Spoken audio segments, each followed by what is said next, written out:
Welcome to the Real Estate and Wealth Podcast, your go-to resource for navigating the world of real estate investing and wealth creation. This podcast is brought to you by Calvert Home Mortgage Investment Corporation, your trusted, caring, and responsive short-term mortgage lender in Alberta and Ontario. We explore strategic and tactical solutions to elevate your real estate portfolio, drawing insights from seasoned Canadian investors and trusted advisors. In each episode, we dive into various aspects of real estate investing, including market trends, property analysis, financing strategies, risk management, and much more. Whether you're a seasoned real estate investor looking to expand your portfolio or a beginner taking those first steps, this podcast is for you. Perfect. So today on the podcast, we have Erwin Szeto. I feel like this man needs no introduction, but I know you're an entrepreneur, real estate investor, obviously realtor as well too, but I'll let you do the intro to ensure that I don't miss anything. I don't know where your audience is from, but I'll say I invest in We don't Ontario. know either right now. So we'll take a step back, assume that, we have some local investors here. So I'm from Ontario. I've been investing in Hamilton since 2005. I'm a very disgruntled landlord, as you guys know. I've been a long-term landlord since 2005. I've owned over 40 properties personally. I got licensed as a realtor and I joined Rockstar Real Estate back in 2010. I since had a sizable team. We've done about 440 million in transactions for investors. 99% of those transactions are for investment property. I have about at least 45 clients who are who've made $1 million or more as real estate investors. My podcast it's ranked number 81 on all of iTunes in the business category. Been going since 2016, so I've been going at this for a while. Yeah. And then just recently, straw that broke the camel's back, and now exiting. I have properties for sale right now. I just sold one of my own, and I'll be moving my capital to the United States. Nice. Lots on the go then. Yeah. Texas. Yeah. I want something in Texas. Yeah. It's funny when we first got into the Ontario market and we were understanding the level of I'll call it's just more formalized, the real estate investor network in Ontario. Yeah. Like more coaches, yeah. You have, we didn't have wholesalers per se in Alberta. So that was a new thing to us, but even understanding who's out there educating. Mm-hmm. When I first stumbled across your podcast, I was pleasantly surprised. It brought a lot of your unbiased opinion and approach to me, created a lot of trust. And I thought to myself, oh man, we can absolutely work with a lot of these people to help support their financial goals. So I just wanted to take a minute to commend you on the work that you've done on educating real estate investors, and importantly, the unbiased. It's not rah. It's not selling some sort of pipe dream. It's about execution. It's about managing risk, and that is a job. So I think I just wanted to commend you on that. Thank you. Yeah, and I've had many of your own clients on the show. Yeah. I believe it's Aaron Moore and Ryan Carr that told me about you guys. Yeah. And I've had them on the show multiple times because they keep it real. And also they have repeatable businesses. Yes. Right. They've lasted, like Aaron's been he's been investing almost as long as I have. He makes way more money.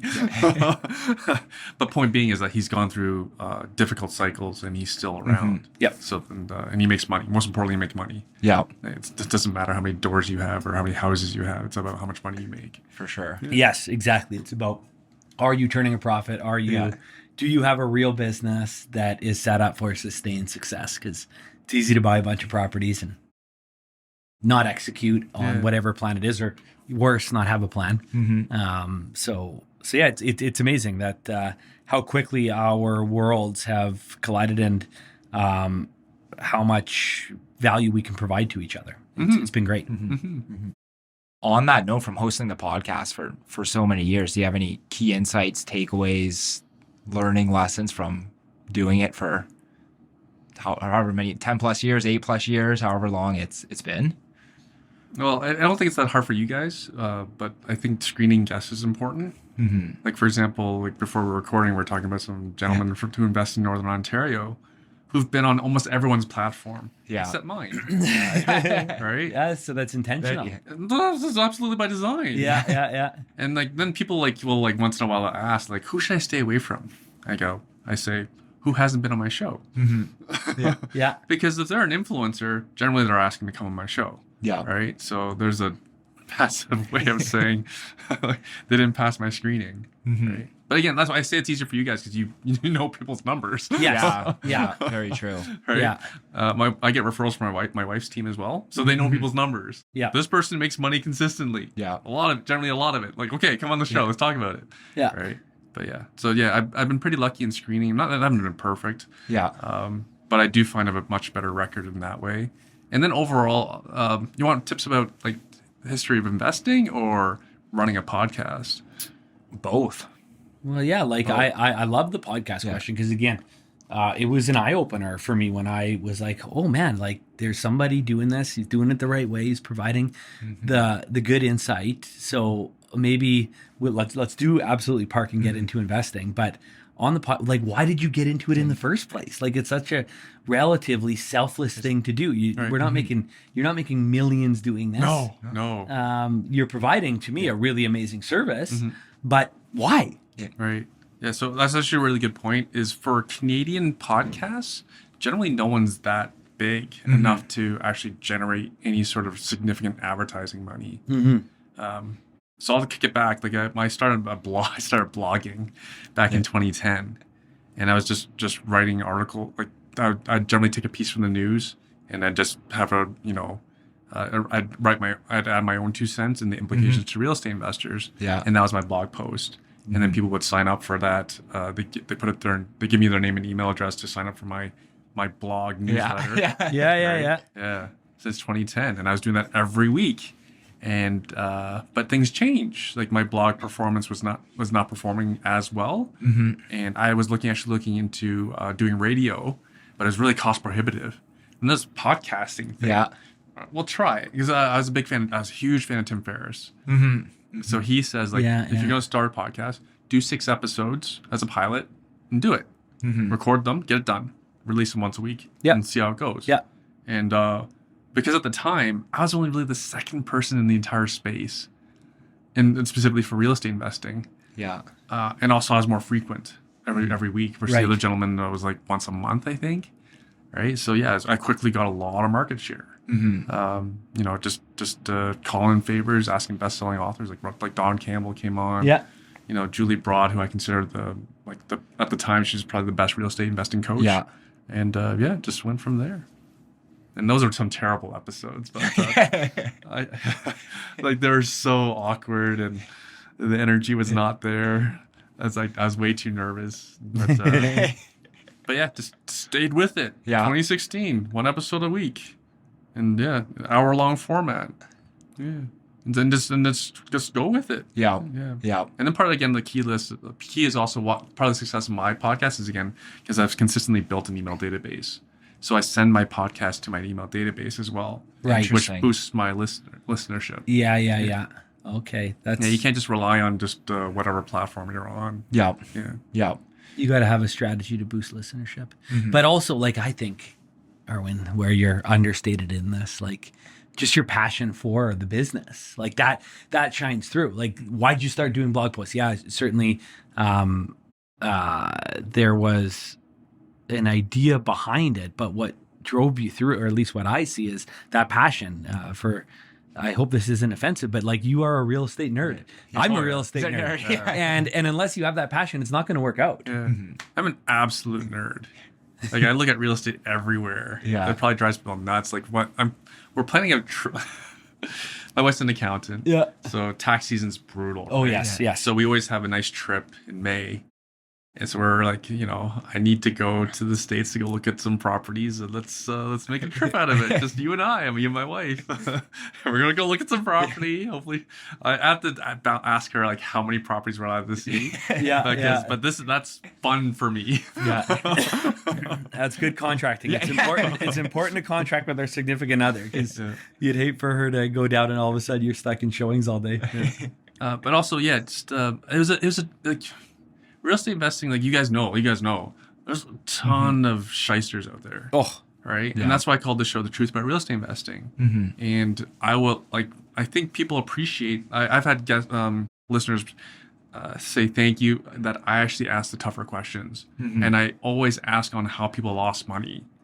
Right. Because I have this saying, as actually a mentor of mine said, never believe anyone who says they never lost money. right. Because you know they're lying. Yeah. Right. Oh yeah, you never lost money, eh? Let's go to the casino. Let's see how you do. All right. Oh, I didn't lose money, eh? Well, like, Right, you're right, gonna be right. owning the place. Right. Yeah. Either they're lying or they haven't done it long enough. Exactly. And there's a lot of people who lie out there. Yeah. Right. Which is why the show is called The Truth About Real Estate Investing. And again, I always ask people, how do you lose money? Right. And we talked when you were on my show, I asked you about like the gentleman who went bankrupt. Like, what was the learning lessons from that? Yep. Right. Versus people just gloss over that. Well, yeah, real estate, get rich real fast, sunshine rainbows. Yeah. Right. And I'm not into that. Like, that's not real. Yeah. Right. I'm trying to help people get towards their financial goals of whatever sort. Yeah. And understanding reality. Like you said, Yeah. it's not, it's work. And you're gonna have good projects. You're gonna have bad projects. You're gonna have ones that are wildly successful. Yeah.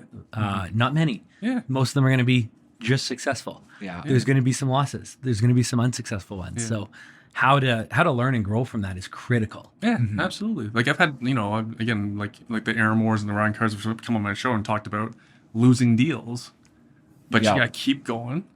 Yeah, and learn to do better deals, and also just that business for like your clientele. Like, you're going to have losers. Yep. Right.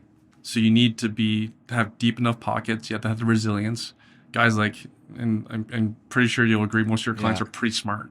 Yeah. Right. So that's why I'm always trying to get on the show, is to get like to show people who these investors are, and then for people for themselves to judge within if they can do the same thing. Yeah. Right? Yeah, that's brilliant. And it may not be going back to defining smart. It may not be the experience smart in real estate investing, but they're smart in that they're ready to do the work that takes to become experienced, to learn from others' mistakes. So that's what we love about what you've done on your podcast, and what something that we hope to do with ours is provide that unbiased, unfiltered information so that people can gain from our experiences. But then again, I have my biases. You guys laugh at me how long I've been investing in Ontario. Right. Because of a bias. Yeah. Right? Local. Oh, yeah. This is great. We're going to make lots of money here. Yeah. And there's, you see, but again, like, people need to understand, like, there's biases everywhere. And so, and then that's why I'm trying to show everyone the whole gigantic buffet of information. Totally. To take from it what you want from it. Yeah. Right. And are there any common themes for the people that you've interviewed over the past years that have made errors real estate investing? Either they were too optimistic, rushed due diligence, they didn't have a reserve fund, or is it just kind of bad timing, bad place? Any kind of common themes that from what you've experienced and people who weren't successful or temporarily not successful? I'll say greed. Greed that's a good has one. whacked so many people. And then part of that, let's go into something more specific. Let's talk about like cash flow, for example. Yeah. Especially when novices do cash flow analysis for the first time. Right. They're just looking at like, where can I find the best cash flow? Right. And, and I'll say it on my show, like a pre-construction new Toronto condo or downtown Calgary makes sense for certain people. You have deep pockets. You have like next to no debt. You're like you're making like doctor money, $300 to $500 a year. You can afford that. Yeah. Right. Most people can't. Right. Right. And then on the other side of the spectrum, there's people who go to like this, like where they can get the most cash flow, but they don't understand that's actually a function of risk. Yeah. Totally. Right. So you can go like small town Alberta, way the hell north. Fort McMurray. Fort McMurray is a perfect example. It is a very boom and bust town. Yeah. When it's booming, there can be a ton of cash flow. When it busts, there can be zero cash flow. And not only that, you could see massive depreciation in values, which is one reason why we pay a lot of attention to the macro and micro economics of these specific areas. Because absolutely, it's a function of risk. And but there's a lot of smart people who've made a ton of money in these markets because they manage risk. Yeah. And then again, everything's possible. It's just whatever you do. If, like, for example, folks who take on a lot of debt, your margin of error is so small. Yeah. Right. So that's what, and it's funny. I was hosting my own webinar about investing in the U.S. And for my examples, I said, like, this is my journey here. Yeah. I'm going to do like 30 to 45% down in cash. So no interest on that. And this is the journey you're currently executing. I'm currently on. This is the journey I'm on. So listen up. Yeah. This is just for my situation. Yeah. Because I have access to a lot of lines of credits. Yeah. But I don't. Interest rates are high. I don't want to take on. I don't want to level. I want these properties to cash flow at least a little bit. Right. And then someone asks, like, why are you putting down so much? Like, I just said, I want these things to at least break even. Right. Like, again, you're the doctor who makes $500,000. You don't need the cash flow. Maybe that works for you. Yeah. You know what I mean? But this is where I am in my situation in my life. Right. So again, everyone's different. And over leverage seems to be the big killer right now. Yeah. Yeah. But again, everything stems from greed. Oh man, there's all this fake it till you make it out there. Ugh. It's just, and again, I didn't have any of those people on my show, so because I knew. Yeah, it's almost like we should build. I joked about it, but some of the bigger failures that we've had lending to are the ones that are faking it, that are on Instagram showing wealth. Yeah. It's almost like, should we build in an underwriting rule where, like, if you're showing this lifestyle on Instagram, steer clear? Maybe, but it's definitely been those people who are out there flaunting it are typically the ones who are not making it. Yeah. See, it's possible. It can be done. Like Grant Cardone can do it, for example. It's they speak it to you, make it people. Like they forget, like they're like the brilliant marketers, brilliant at raising money. They have no one actually managing the business. Right. Actually executing the investment. Yes. Right. Like before we're recording, we were talking about like these poor gentlemen have 200 vacant units in a 600 unit portfolio with structural vacancy, as in, like, a lot of these properties cannot be occupied. Yeah, you need to invest in them prior to occupancy. Yeah. Like what? How did anyone think this business model would work? Right? Because I always grew up like the way I was like I'm frugal. Yeah. Right. Every property I've done tons of burrs and major renovations and stuff, but again, I always did one, rent it out, get a mortgage. Yeah. Right. Exit. Usually, like, some of these properties we use entirely home equity line. Right. Right. To finance the whole thing. You rent it out, bring the deal to the bank, get a great mortgage, then they can move on to the next one. Yeah, completely de-risk yourself and then move on. Yeah. But, like, to have two, like, again, all these people that are going bankrupt, it's from excessive vacancy, large vacancy. They're doing a lot of difficult strategies like development. Yeah. Or like highly aggressive burrs. And pretty much that. That's what people are losing. Yeah. And then also the journey is also, everyone has to understand, like, things, you have to roll with the punches. Oh, the market, everything is always changing. Yeah. And you have to be prepared to roll with those changes. Yeah. So, like, if anyone wants to, like, avoid these problems, just learn continuously. Yeah. Right. Yeah. Do you have any top resources that you recommend staying on top of in order for people to just stay educated in the right resources of people that are just trusted advisors that you gather your information from in order to make informed decisions? It depends on where their market is. But maybe walk us through how you ended up in Texas. How did I end up in Texas? Other than Zihan explaining that it's the land of milk and honey. Back in like 2008, there was a ton of education out there that it's landlord friendly. Yeah. Right. So almost pretty much everyone knew we were better off, because back in Ontario, everyone knew, like, go to Alberta or go to the landlord friendly states of the USA. So everyone knew.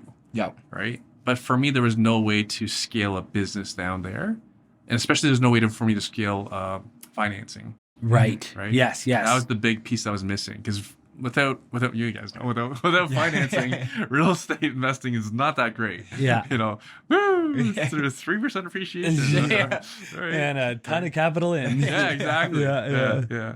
But versus, back in the day, we were always doing 20% down, so 3% appreciation was actually a 15% return. Yes. And now I'm interested. Right. So states, what changed? First of all, what changed was my mortgage guy in Windsor. He's able to get me mortgages in the states. Debt service ratio mortgages. So you had a trusted advisor was able to close that major gap. Yeah, and the lenders he's got lined up, they're Wall Street, like, so the people know them. Like this isn't like, you know, I won't name names, but the folks who are losing their mix. But, yes. And then it just so happened I met an asset manager as well, a mutual friend from Keyspire. He introduced me to his friend who has started up an asset management company that specializes in the States. The CIO is Starlight Investments, so the largest apartment building owner in Canada. Yeah, he was actually working on the U.S. portfolio. They assembled 20,000 units in the Sunbelt states. So if anyone I know personally, he has more real estate experience than anyone I know personally. Right. That's the CIO. Yes. And they're going to do all the work for me. They're going to do all the heavy lifting for me. They're going to find me deals. They're going to manage the manager. Again, this is as easy as it gets, and I only have to pay them a fee. So you're able to piggyback their expertise. Exactly. This is like a joint partnership. They're able to create economies of scale by bringing more Erwins in. Yes. And because they're from the institutional world, they already have the relationships with all the massive property managers. Right. That are already working with like the Black. They got it institutionalized. Yeah. And again, this is the best of the best joint venture partner, but I can pay them a fee. They're not taking an equity share or profit share. I still own 100% of the property with the bank. Yeah. You in the bank, And I still have 100% equity. Right. So 100% of the upside. Yeah. I was also 100% of the loss. And, of course. Of course, I can always lose beyond my investment. Which is the win-win for both parties, right? You got them executing on their infrastructure, bringing you in, and you're holding the bag on the downside risk, but you're also holding the bag on the upside gain. Yeah. Smart. Interesting. And then just doing it with the internet the way it is now, especially with AI, it has never been easier to do research. Totally. Right? Like, you remember Jesse's more of my I'll talk to Jesse.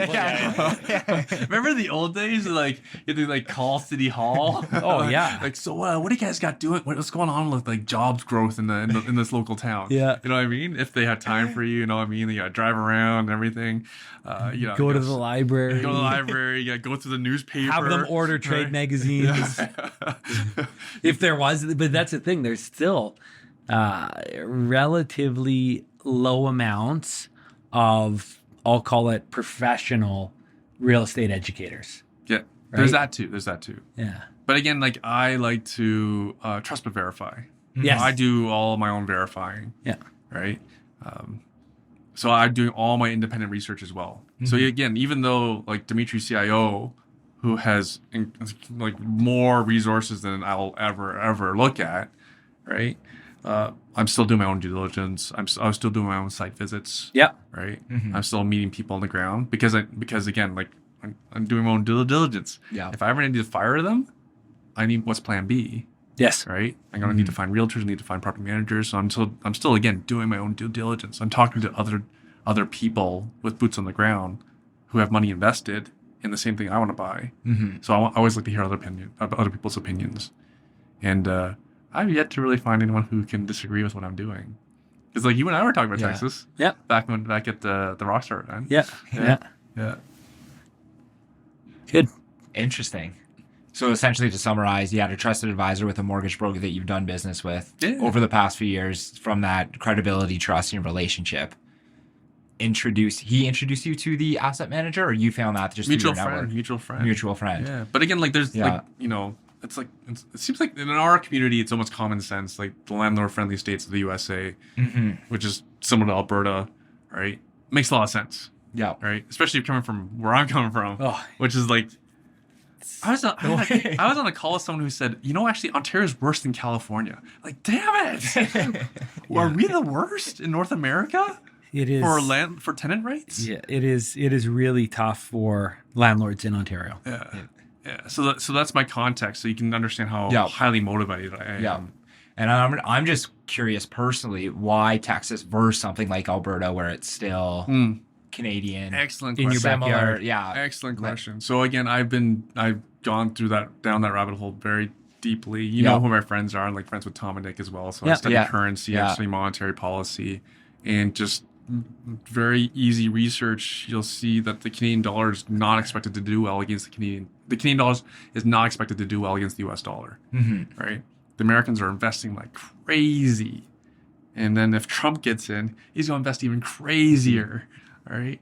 The economy's the U.S. dollar is the global reserve currency, and will be for some time. Yeah, our lifetimes. I hope. Yeah. If it's not, we're in other worlds of trouble. Yeah. If anyone doesn't believe us, they can look into China's issues. Like their young people unemployment. I think like under 30 or under 25, whatever. It's like 17%, and it keeps tracking higher. Yeah. So like they're like, this is bad. We're gonna stop tracking it. They may still track it, but they're gonna stop publishing it, right? And Evergrande is, holy cow. No one even knows how bad Evergrande will be, and that's just one company. What about all the other companies that are like all the other Chinese developers? Yeah. And like, how do you rescue this other than just printing more money, right? So that's a bad sign. Anyways, we've got to talk about the U.S. But with the mortgages though, with the states, is debt service ratio mortgages. Because to get to my goal of 6 figures cash flow, and this is I need 10 to 30 properties, and like you guys know how it is here. It's rare for someone to get to 10 properties. Our institutional money makes it very hard for real estate investors who are investing in single family condo to really scale it. And whereas in the States, you're saying they have relatively easy access to debt service capital. Easy mortgages, lots of big cities. Lots of lenders I could imagine. Well, you just look at the population. Like when we take a look, Texas is literally Canada's population. Except for a much more significant economic engine. So Texas and Canada have a very similar GDP number. Okay. Texas population is about 30 million. Right. And we're at 40 today. So we're 75% less with same GDP. Yeah. And also, so the GDP per capita is significantly better. And so folks need to understand, like anyone who's listening to this are probably business people. Like GDP is a revenue number essentially. Texas minimum wage is $7.25 an hour. What is it? It's pretty low here too. What is it? I was just listening to the radio on the way in. We have the lowest in Canada. But it's still double $7 an hour. Like I think it's at least $14-15 an hour. I'm not too sure off the top of my head. So $7.25 is about $10 Canadian. So an Albertan is 40% more expensive than a Texan. And if anyone who's been following the border issues in Texas, they know there's a lot of people who are willing to a lot of low skill labor. They're arbitraging labor. So you know then that Texas is making good money. Right? So where do you want to be in terms of investor entrepreneur? And the Americans are so proud, and they should be, about all the jobs they're bringing back from Asia, from China specifically. Like I just saw, like I'm not that smart. So Sam Altman, president and CEO, I forget what his position is of OpenAI. Like I saw a headline. He himself is trying to raise $10 billion. So they can build a microchip manufacturing plant. Yes. Right? Like, I'm not smart enough to do any AI, nothing, right? But I'm smart enough to buy a house near the manufacturing plants. Following the trends. Following the trend. Because these chips will be used for 5G, or supercomputers, AI. Built by highly skilled labor. Right? Who are getting paid amazing work. I'm smart enough to buy a house near where those people are going to be working and moving in by the thousands. Smart enough and are fortunate enough to have built the wealth to do it. Right? Like that's the story of how you got to where you are through real estate investing, which has afforded you this opportunity to go invest in other parts of the world is really cool. But I'll say for anyone though, like for most. So for my history, almost all my clients were using, like over 90% of my clients were using home equity lines for the down payment and for the renovation, right? So I actually think, like, I'm looking at properties between $100,000 to like $350,000 US. So it's very accessible. And they're single family detached, like duplex types. No, just single family detached. No duplex because there ain't no basements in they're all built on grade. Yeah, there we go. Yeah, and I can walk in. I'm targeting properties that I can get like a low 5 to a 7 cap in a single family home, right? So literally, I'm like, holy cow! And the bank will lend on that all day as long as you have the down payment. Yeah. So I don't see. The only real downsides really. Yeah. Vacancy is a little bit higher because we factor in about 5% for vacancy. Yes. Right. And they have more land, so they're not like all locked in like in Toronto area or like Vancouver area, right? So people can't build. But again, I'm just gonna be more focused. I'm gonna be really picky on my location. On location, yeah. You because of how business forward they are, and because of the land. It's very easy for builders to build, which will dampen your appreciation prospects. But again, if you're having amazing cash flow in a great location, then what more do you need? Yeah. And again, I'm going to be buying because appreciation is more pure speculation. I still want it though. Yeah, of course. Right. Like I specifically target like Austin, Texas, for example, because I know I'm going to get some. I don't know, but I have a high probability of getting some really tasty appreciation. Yeah. But also, like, you guys know, like, there's no rent control. Yep. So my pro forma gets better over time. Yeah. And so like my 5 cap today will be like an 8 cap in 10 years. And like people kill each other for 8 caps. Right. In a city the quality of like Austin, Texas. Yeah. Right. Like Elon's looking at doubling manufacturing at Tesla. Samsung is back in Korea telling their suppliers to come move to Texas. Like this is just there's just so many check marks in my favor. Yeah. And that's why I'm looking. That's why I'm talking about research. Like get all the check marks in your favor. Population's increasing, young population, affordability, you can cash flow, access to capital. Yeah. And Texas is full of it. Yeah. Right? So, moving on from Texas, are you still operating as a realtor with Rockstar, and still working with real estate investors? Yeah. What are we up to in your neck of the woods now? It depends on. And it's mostly GTA, right? I generally operate west of the GTA. Okay. Because we're looking for affordability. What used to be affordability. Yeah. Because when I started, we were back in like 2005, we were buying houses for like $145,000. And we can rent them out for like $1,000, $1,200, $1,300, right? And that's the same model I'm bringing back to the States essentially. Yeah. Because I can. Yeah. Right. For you. Yeah. Why would I do a basement suite? Like for retail price for a basement suite in my neighborhood is about $160,000. You're not a tradesperson. You can't arbitrage, the renovation piece. No, it's yeah. So you're asking about the market. So my friends in downtown Toronto, for example, anything that's on land like townhouse, semi-detached, was absolutely on fire in December. Yeah, they're telling me they had the busiest December of their lives, right? And that's perpetuated. Duplexes are on fire as well. And the closer you are to downtown Toronto, the more on fire you are. Condos are slow. Condos are probably slow everywhere in Ontario, just because there's so many available. Now, in my markets where I operate, I'm in Hamilton. I actually have 3 properties for sale right now. I have a student rental near McMaster University. So this was deliberate. I have duplexes in my portfolio. I'm slowly exiting as many as my wife will let me. I'm slowly exiting. I'm slowly exiting them all. I'm not selling my duplexes right now because there's almost no demand for tenanted properties right now. Right. The further you are from Toronto, the less demand there is for a tenanted property. Okay. Yeah. Like investors and realtors and homeowners are they know that you're at a strategic disadvantage against a tenant. If you're tenanted. Yeah. Yeah. And is the demand because like there's no current demand or very low current demand for tenanted properties? Why is that? In my experience, I think it's because there's almost like no investors out there offering. Right. And I know this myself because I have 2 listings that are excellent income properties. And your network is all investors. Yeah. So I'm at Rockstar. Right. Yeah. We do hundreds and hundreds of real investor transactions every year.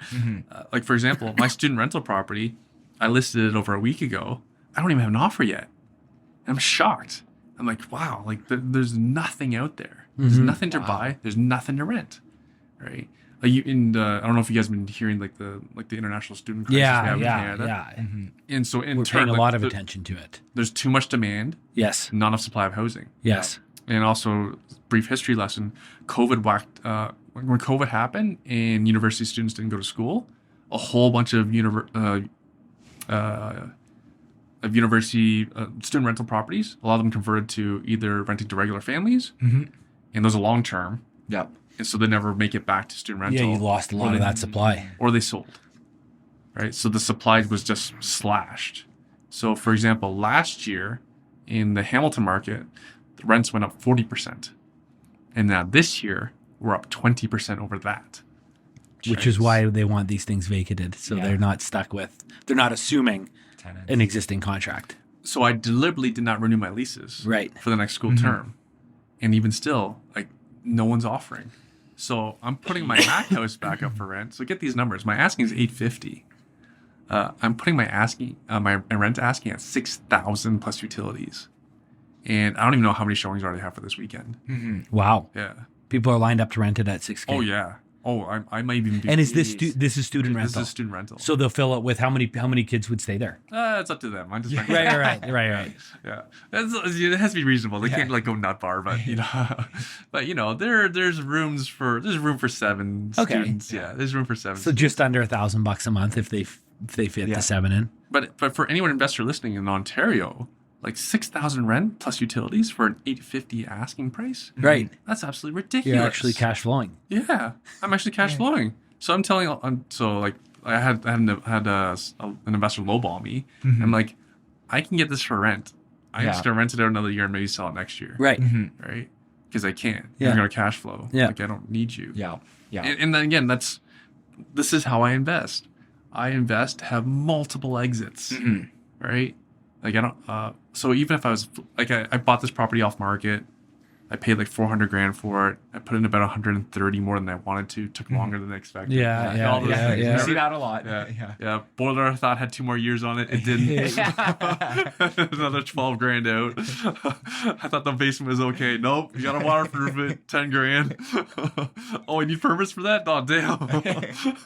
Get the architect in. So yeah, but so I'm in for like 530, and again, I'll sell for more than I'm asking next year. Yeah. And you don't have to be desperate because it's cash flowing. I'm not. Yeah. Right. So yeah. So and then part of the reason also why I was selling this property is because I'm in with a B lender. Because mortgages are not that scalable here. Yeah. Right. I just have a lot of property, even though I have great income. There's low LTV too. Yeah. But yeah, just it's hard to scale a portfolio here. So even with my new rents, though, I'll be able to take out that B lender with probably at least a commercial mortgage. Right. Yeah. On that note of just expenses coming up unintentionally, do you have any rules of thumb of typically cash flow that you look for, or a contingency fund that you typically have for properties that you're purchasing? Like 3 months rent, 6 months rent. Like, do you have a rule of thumb whenever you're purchasing a property? Old days, we were always 10,000 a property. But really, we just left capacity on our HELOCs. Yeah. Yeah. And now, because real estate's gone up so much, we have much larger HELOCs these days. Yeah. But yeah, I would say at least 10,000 on your HELOC. Leave it. Okay. Because historically, like, we've never seen HELOCs taken away from people. Yeah. Yeah. Yeah. Makes sense. I guess kind of shifting gears a little bit, are there any best practices that you have in terms of skills that you've learned over the years that have had a significant impact on your life? Communication skills, how to properly interview someone, researching data that's had a big impact on obviously your successful real estate portfolio. Any skill set that comes out the most that has had a really big impact on your life that you've developed over the years? I'm always learning. Yeah. Let me take a step back as well. Like, I have a white belt mentality. I don't think I'm that good at anything, right? But by definition, like, for example, if I used to do jiu-jitsu. My black belt was asking me questions of real estate. He's like, "Are you sure?" I'm like, "Marcio, you have to understand. I have my black belt in real estate. Yeah. On the mat, you beat the crap out of me. I'm like a 2-year-old against a man, right? It's like that unfair, but you have to appreciate this is my space. This is my world, right? Yeah. So yeah, I would just say continuous education, and then like never, because for example, like these people who lost money, Yeah. They believed in themselves so much, they believed they would not fail. Yeah. Versus I'm the opposite. I'm looking like at where will this fail? Mm-hmm. I'm always like, and then hence you see the shift in my portfolio. If I have one tenant not pay me for a year, Yeah. my portfolio is really gonna hurt. Mhm. Like life's gonna suck. My relationship Yeah. with my wife's gonna suck. Yeah. Right? And I I had 10 properties in my portfolio, but to lose 10% of my income, Huge. huge. Yeah. With rates high, Exactly. taxes are high, my insurance is all going up. I have 4 properties that fall within rental licensing, so I don't even know what the budget's gonna be on that. Right? And then so I see risk everywhere. Yeah. Right? And to not say like don't do anything with no risk, Yeah. just address it. Mhm. Like you asked my contingency. I have my contingencies. And actually, when I was thinking about that, you probably need to bump it up from 10 grand. Everything's gone up in nowadays. cost. Yeah. Nowadays, How high prices everything's are. way up. Yeah. Everything's way up. Like roofs. When I was doing roofs, they were 3 grand. Now they're 6 grand. Right? Even They doubled. 6 grand seems cheap. I had a flat roof on 2 of my properties, and Yeah. they were like 10, 13 grand. 10? Yeah. Who did you piss off? I know. Yeah. Were you replacing more than the shingles? It was it's a flat roof. Oh, completely flat. Yeah. Dude. On a half duplex. I had a flat on my garage. I had a bungalow garage. It was flat over the garage. Yeah. So I had that replaced and put a slope on it. That was $12,000. Oh my god. So I needed all new joists, is it? If Yeah. whatever. But for anyone who knows, like again, that's a pretty big project. For sure. I've replaced For like sure. 2/3 of my roof completely. Yeah. To put a slope over the garage. That was $12,000, but that was like almost 10 years ago. Oh my god. Yeah. Today they'd be a lot more. Yeah. In terms of, I guess, going back to Texas, like how are prices relative significantly cheaper for, I guess, because we were touching on labor. Is it still relatively high, similar to Canada, or are you able to arbitrage a little bit there with how prices are for trades? Generally, I find almost everything is cheaper in the States. Yeah, and again, like they have ample supply of low skill labor available to them. They have their own issues as well, though. For example, I met this lovely couple in Austin, and they were telling me themselves that if they need someone to like fix the fridge, Yeah. they have to call someone in San Antonio to come out. Oh my god. Yeah, because again, so Austin is the most expensive city, as far as I can tell, is the least affordable city in Texas. Yeah.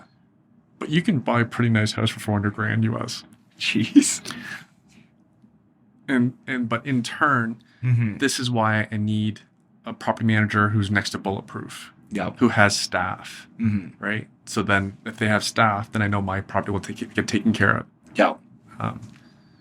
But yeah, and then also in turn, I'm paying less versus going out and getting a third party contractor. Yeah. Yeah. Yeah. Makes sense. There's cheaper parts of Texas, obviously, like Dallas, Fort Worth, and like San Antonio. They'll have cheaper labor. Yeah. Yeah, because housing prices are cheaper as well.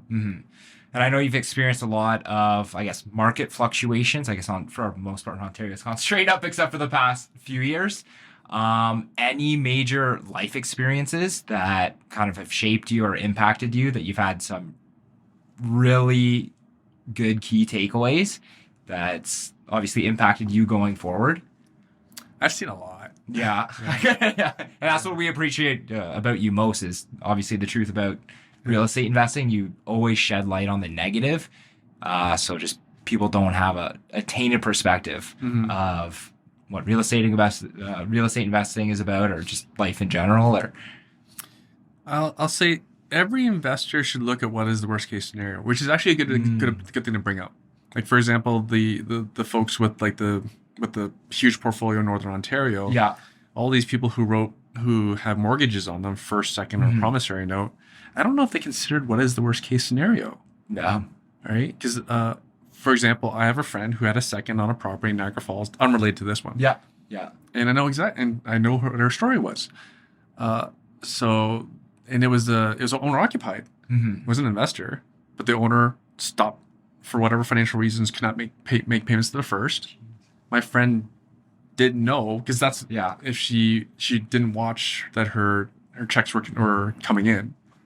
Right, so for her second mortgage, and then like once the bank starts the power sale process, bang, legal fees, like $10,000-$15,000 immediately, right? And if you're the second position, you want to take over, you got to pay it, and you got to pay the first mortgage, right?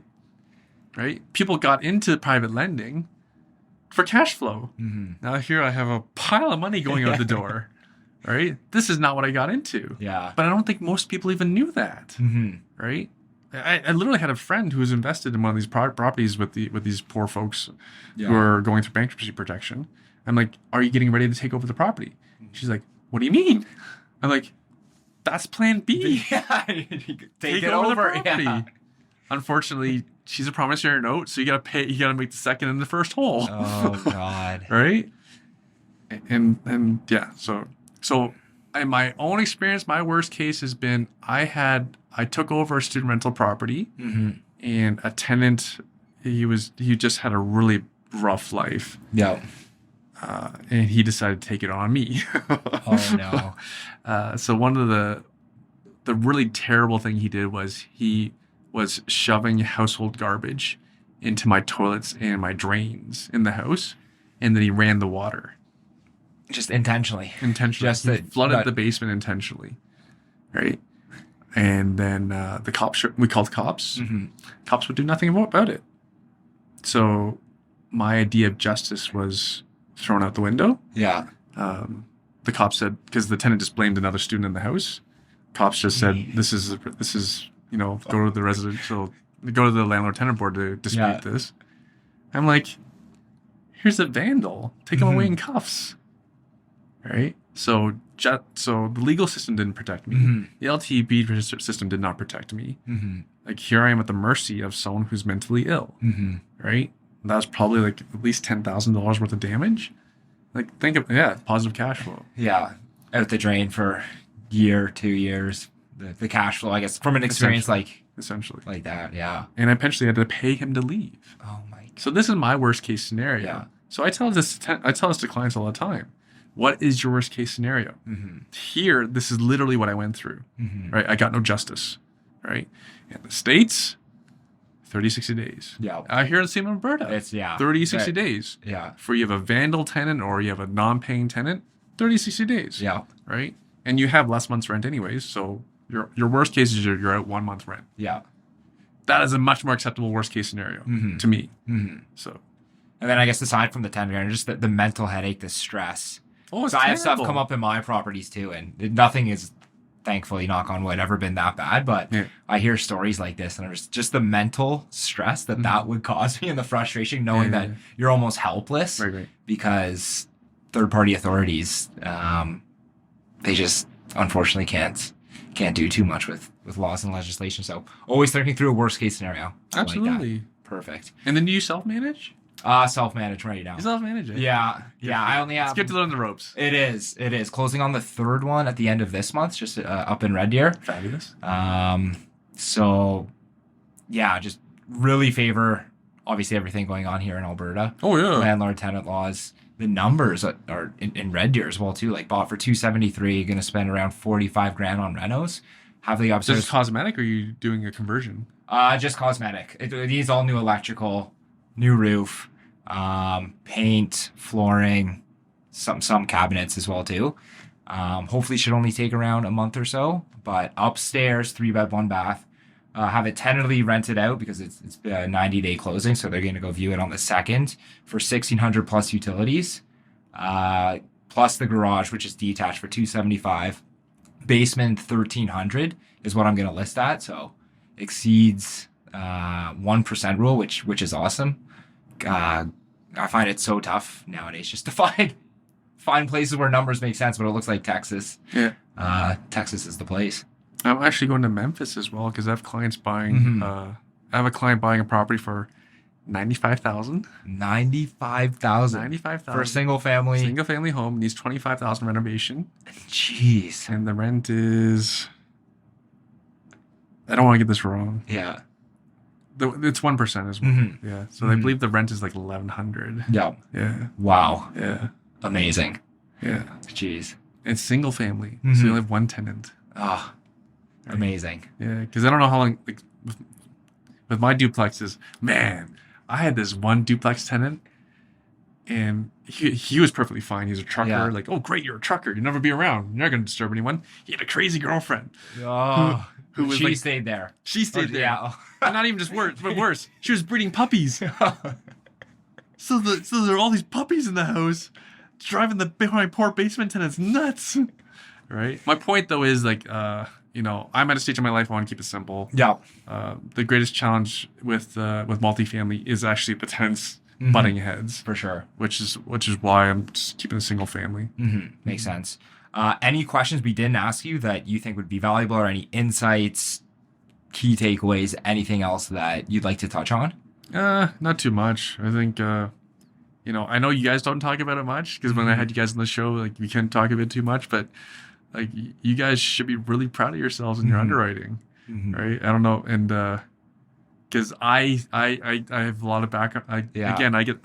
I'm lucky in that people share a lot with me. Yeah. Right. Yeah. And that we've talked about offline as well, but you guys should be really proud of your underwriting, right? Because there's people literally losing their shirts out there, who don't have good underwriting. Yeah, luckily learning from the two founders of the company, with us being based out of Alberta, there's been so many market fluctuations. So I guess the positive of that is you need to really get your lending parameters quite detailed and just really hone in on your lending standard of what you do, what you don't do, what do you do, to your point, in a worst case scenario, loan to value, qualification of clients, location requirements, property types. And they've just created an amazing system over the years in order to fine tune that, in order to assess and manage risk where it makes sense for the borrower, makes sense for the lender, and then makes sense for the shareholder. So really appreciate that, because it's definitely a wild time right now of everything that's going on. Yeah. And people don't believe me, like, look at your shareholder return. Yeah. Right? Because every investor should be looking at these things. When I'm buying a stock, I was looking at Smart Centers REITs. I don't know if you have Smart Centers out here. You remember back home? Yeah. Massive mall, like massive mall. Huge Walmarts. They just have all the big key, I guess, commercial. They have the great locations. Yeah. And then now they're developing them too. Right? So I look at how many years you've been paying a dividend. Yeah. I don't remember. It's like, it might be 30 years or something. Maybe 10 or 30 years, whatever it is. But you cannot fake paying people investor returns. Like, here is cash in your pocket. Yeah. Right. Yeah. And, if someone wants to do diligence on Calvert, I don't know why they just absolutely check what your shareholder return is. Right. And then before they invest in any MIC, for example. Are you guys a MIC? Yep. Yeah. Right. We're a MIC. Because there's all these other MICs out there where people are not doing any diligence. Yeah. Which is like, I cannot believe this level of... People just throw their money without doing... Yeah. To your point, it's wild. What is your history of paying people? Yeah. Right? You don't, why would I lend someone money without figuring out their history of paying people back? Exactly. Right. So, yeah. But, yeah. Do your due diligence. Do due diligence. Yeah. Do your due diligence. Yeah. It's not hard to do due diligence. Yeah. Right? It's just like, just because you see an ad doesn't mean that's what you should invest in. For sure. Yeah. For sure. Perfect. Well, really appreciate the time. Where should people follow you? My name is incredibly unique. Yeah. So feel free to give me a Google. My name is my Instagram or Facebook handle. Yeah. My podcast is called Truth About Real Estate Investing. I've had you guys on two or three times. Yeah. I've had Jesse on twice, I think. Yeah. I think I've had Jesse on twice and then you yourself once. So I count that as 3. Yeah, that is 3. Yeah. And if anyone wants to talk about U.S. investing and keeping it boring and cash flowing and where you have 100% control, I've never raised capital for myself, my own investing. I like to keep things simple. Yeah. I don't like to manage other people's money.